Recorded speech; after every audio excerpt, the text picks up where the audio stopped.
Hi hello வணக்கம், நான் உங்கள் Sheryl. Welcome to Sheryl's kitchen. இன்றைக்கி நம்ம செய்ய போகிற டிஷ் முட்டை தொக்கு.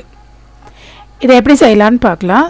இந்த முட்டை தொக்கு வந்து நமக்கு சாதத்துக்கு, இட்லி, தோசை, சப்பாத்திக்கு எல்லாத்துக்குமே ரொம்ப நல்ல ஒரு சைட் டிஷ்ஷாக இருக்கும். இதை எப்படி செய்யலான்னு பார்க்கலாம். இதுக்கு தேவையான பொருட்கள்: வெங்காயம், தக்காளி, இஞ்சி, பூண்டு, சின்ன வெங்காயம், கொத்தமல்லி, கருவேப்பிலை. சோம்பை வந்து நல்லா அரைச்சி வச்சுக்கோங்க. அரைச்சி அது ஒரு ஸ்பூன் தேவைப்படும், அதையும் வச்சுக்கோங்க. அதுக்கு ஃபஸ்ட்டு நம்ம வந்து முட்டையை, எத்தனை முட்டை தேவையோ அத்தனை முட்டையை நல்லா வேக வச்சு அதை எடுத்து உரித்து ஒரு கத்தி எடுத்து 4 பக்கமும் நல்லா ஸ்லிட் பண்ணி வச்சுக்கோங்க. இதே மாதிரி எத்தனை முட்டை எடுக்கிறீங்களோ அத்தனை முட்டையும் அதே மாதிரி ஒரு கத்தி வச்சு நல்ல ஒரு ஷார்ப்பாக ஒரு கோடு போட்டு வச்சுக்கோங்க.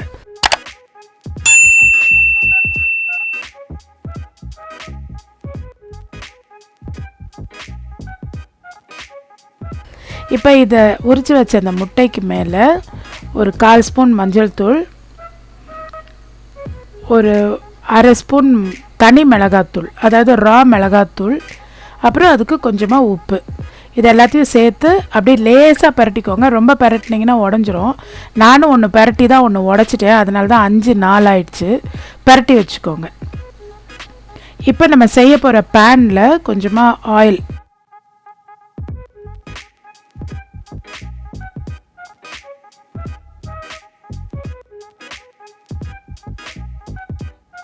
இஞ்சி பூண்டையும் பேஸ்ட்டாக அரைச்சி வச்சுக்கோங்க. சின்ன வெங்காயத்தை லேசாக அப்படியே இடித்து ஒன்றும் பாதியமாக சதைச்சி வச்சுக்கோங்க. ஒரு பெரிய வெங்காயத்தை நீட்டாக நறுக்கி வச்சுக்கோங்க. அப்புறம் எடுத்துருக்கிற தக்காளி, இதுக்கு ஒரு 4 பழுத்த தக்காளி எடுத்து நல்லா அரைச்சி வச்சுக்கோங்க. ஒரு இன்ச் அளவுக்கு பட்டை எடுத்து அதை ஆயிலில் சேர்த்துக்கோங்க. சேர்த்த உடனே சின்ன வெங்காயம், நம்ம சதைச்சி வச்ச சின்ன வெங்காயத்தை ஒரு 10 வெங்காயம் இருந்தால் போதும், அதை சேர்த்து நல்லா வதக்கிட்டு அது கொஞ்சம் வதங்கின உடனே இந்த பெரிய வெங்காயத்தையும் அது கூட சேர்ந்து நல்லா வதக்கிடுங்க. எப்போவுமே இந்த சின்ன வெங்காயம் பெரிய வெங்காயம் ரெண்டும் சேர்த்து செய்யும்போது அதனோட டேஸ்ட் ரொம்ப சூப்பராக இருக்கும். இப்போ அது கூட கொஞ்சம் கருவேப்பிலை ஆட் பண்ணிக்கோங்க. எல்லாத்தையும் சேர்த்து நல்லா வதக்கிக்கோங்க. இது வதக்கும் போது 1 ஸ்பூனுக்கு இஞ்சி பூண்டு விழுது சேர்த்துக்கோங்க. அரைச்சி வச்சது நல்லா சேர்த்துட்டு அது எல்லாத்தையும் சேர்த்து நல்லா மிக்ஸ் பண்ணிக்கோங்க. நல்லா மிக்ஸ் பண்ணுங்கள். அது நல்லா வதங்கி வரும்போது வெங்காயம் வந்து நல்லா வதங்கினப்போ நமக்கு அந்த ஸ்மெல் நல்லா தெரியும். அந்த இஞ்சி பூண்டோட பச்சை வாசனை போன உடனே அதுக்கு நமக்கு காரத்துக்கு தேவையான அளவுக்கு மிளகாத்தூள், நான் 1 ஸ்பூன் ரா மிளகாத்தூள் சேர்த்துருக்கேன். ஒரு 1/2 ஸ்பூன் தனியாத்தூள், அப்புறம் இதுக்கு தேவையான அளவுக்கு உப்பு, இது எல்லாத்தையும் சேர்த்து இந்த வெங்காயத்தோடையே நல்லா வதக்கிடுங்க.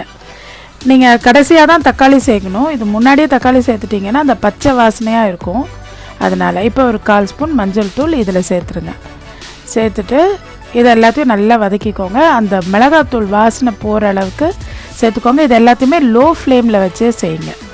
இப்போ அரைச்சி வச்ச தக்காளியை அந்த விழுதை எடுத்து இது கூட ஆட் பண்ணிக்கோங்க.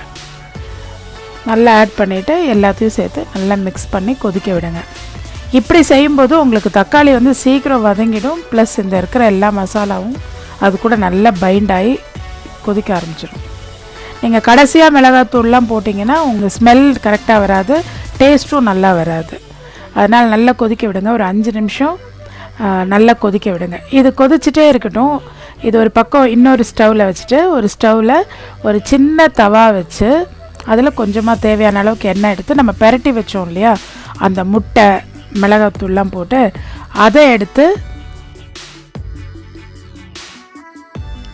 இப்போ ஒன்றா நம்ம ஃப்ரை பண்ணி எடுத்துக்கலாம். ஒன்றா எடுத்து அதில் போடுங்க. அதில் போட்டு அப்படியே அதை ஃப்ரை பண்ணி எடுத்துக்கோங்க. அது ஃப்ரை பண்ணும்போது கட்டாயமாக நீங்கள் ஸ்டவ் வந்து லோ ஃப்ளேமில் தான் வைக்கணும். அதிகமாக வச்சிங்கன்னா முட்டை சம்டைம்ஸ் டப்பு டிப்புன்னு வெடிக்கும். ப்ளஸ் என்ன ஆகும்னா சீக்கிரமாக ஒரு பக்கம் மட்டும் ப்ரௌன் ஆகிடும்.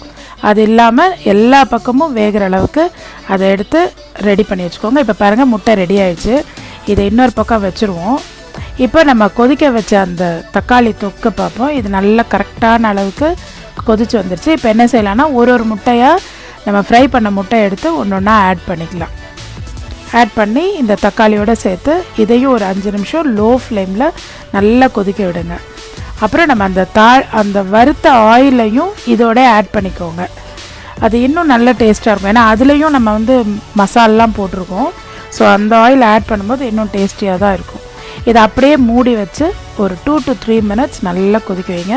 உங்களுக்கு வேண்டிய அளவுக்கு திக்னஸ் வர்ற வரைக்கும் விடலாம். இப்போ நான் சொன்னேன் இல்லையா அந்த சோம்பு பவுடர், அதை வந்து ஒரு 1/4 ஸ்பூன் அளவுக்கு அதில் ஆட் பண்ணிக்கோங்க. ஆட் பண்ணி அதையும் சேர்த்து நல்லா மசால் பரட்டிடுங்க. அது மேலே தேவையான அளவுக்கு கொத்தமல்லி அதையும் போட்டு நல்லா பரட்டிட்டு, திக்னஸ் ஐ திங்க் இது போதும்னு நினைக்கிறேன்.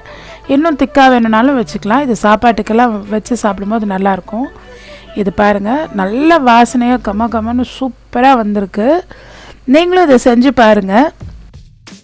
ஒரு தடவை முட்டையை இந்த மாதிரி தொக்கோடு செஞ்சு வச்சு சாப்பிட்டு பாருங்கள், ரொம்ப டேஸ்ட்டாக இருக்கும். இதை சாப்பிட்டு பார்த்துட்டு கமெண்ட் செக்ஷனில் போஸ்ட் பண்ணுங்கள் எப்படி இருந்ததுன்னு.